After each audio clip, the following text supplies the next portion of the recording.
السلام علیکم ورحمۃ اللہ وبرکاتہ۔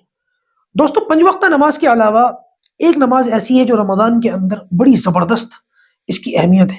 ویسے تو اس کی اہمیت 12 مہینے میں ہے، لیکن رمضان کے اندر اس کی اہمیت بہت زیادہ بڑھ جاتی ہے۔ یہ 5 نمازوں کے بعد ایک سب سے اہم نماز ہے، یہ سب سے لاڈلی عبادت ہے، اور اس نماز کے اندر اللہ تبارک و تعالیٰ سے بچوں کی طرح جو مانگا جائے، بہت زیادہ بچوں کی طرح، جیسے بچے نہیں بے قرار ہو کر کے ماں باپ سے مانگتے ہیں، ایسے اللہ تعالیٰ کے سامنے مانگا جائے تو اللہ تبارک و تعالیٰ اس بندے کی ضرور دعا قبول کرتے ہیں، رد نہیں ہوتی اس موقع پر مانگے جانے والی دعا۔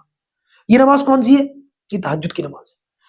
اور دوستو، یہ نماز دیکھیے، عام دنوں میں تو ہمارے لیے بڑا مشکل ہوتا ہے تہجد کی نماز پڑھنا، فجر بھی نہیں پڑھتے، اللہ حفاظت فرمائے۔ رمضان میں مسجدوں کا اور عام دنوں میں مسجدوں کا حال آپ دیکھ لیجیے، فجر کی نماز میں آپ کو خود اندازہ ہو جائے گا، ہے نا؟ تو یہ معاملہ ہمارے ساتھ ہوتا ہے، لیکن رمضان کے اندر الحمدللہ ایسے بہت سارے ہمت والے لوگ بھی ہیں جو تراویح کے بعد فجر تک جاگتے ہیں۔ بعض لوگ نہیں جاگتے، لیکن کچھ نہ کچھ رات کا حصہ ان کو ضرور مل جاتا ہے۔ تو لہٰذا میرے دوستوں، آپ سے بہت مؤدبانہ درخواست ہے، ہمت کریں، تھوڑی سی کوشش کریں، تو انشاءاللہ پورے رمضان کے مہینے میں تہجد کی عبادت آپ کو بڑی آسانی سے مل جائے گی، بہت اطمینان کے ساتھ آپ عبادت کر سکتے ہیں۔ یہ نماز نبی کریم صلی اللہ علیہ وسلم پر فرض تھی، آپ صلی اللہ علیہ وسلم کی خصوصیت تھی کہ یہ نماز آپ کے اوپر فرض کر دی گئی تھی۔ بہرحال اب سوال یہ اٹھتا ہے کہ اس نماز کو پڑھنے کا طریقہ کیا ہے اور کتنی رکعتیں پڑھنی چاہیے۔ میں پہلے طریقہ بتا دیتا ہوں۔ اس نماز کو پڑھنے کا طریقہ یہ ہے کہ 2 2 رکعت کر کے پڑھی جائے گی۔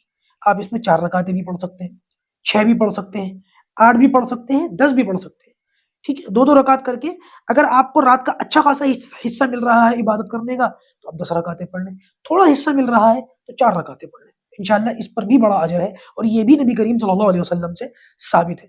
مختلف روایات جو نبی کریم صلی اللہ علیہ وسلم سے ملتی ہیں، اس کا لب لباب کنکلوژن اور خلاصہ یہی ہے کہ اللہ کے رسول کبھی 4 رکعت بھی پڑھتے تھے، کبھی 10 بھی پڑھتے تھے، 6 بھی پڑھتے تھے اور 8 بھی پڑھتے تھے، ٹھیک ہے نا؟ اور اس کے اندر سورت کون سی پڑھی جائے، اور اگر کوئی سورت خاص ہے تو کتنی مرتبہ پڑھی جائے؟ دیکھیے، کوئی گنتی نہیں ہے، کوئی سورت بھی خاص نہیں ہے، آپ جو سورت چاہیں وہ پڑھ سکتے ہیں۔ آپ قل اللہ احد پڑھنا چاہیں، قل اللہ احد پڑھ سکتے ہیں، قل اعوذ برب الناس پڑھنا چاہیں پڑھ سکتے ہیں، کوئی سورت ایک سے زیادہ پڑھنا چاہیں یہ بھی کر سکتے ہیں، ایک مرتبہ پڑھنا چاہیں یہ بھی کر سکتے ہیں، کوئی حرج کی بات نہیں ہے۔ میں آپ لوگوں سے ایک چھوٹی سی گزارش یہ کرتا ہوں کہ تھوڑا سا نا سحری تھوڑا جلدی کھا لیں، سحری کا ٹائم جب تک ختم ہوتا ہے نا تب تک تہجد کا وقت باقی ہوتا ہے۔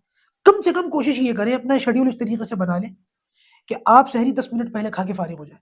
آپ پہلے سے وضو کر کے سحری کھانے بیٹھے تو آپ کو باتھ روم سے، وضو سے، ان تمام ضروریات سے فارغ ہونے کے بعد جب آپ سحری کھائیں گے اور 10 منٹ آپ کے پاس ہوں گے، 10 منٹ بہت ہے تہجد کی نماز کے لیے۔ اللہ تبارک و تعالی ہم سب کا حامی اور ناصر۔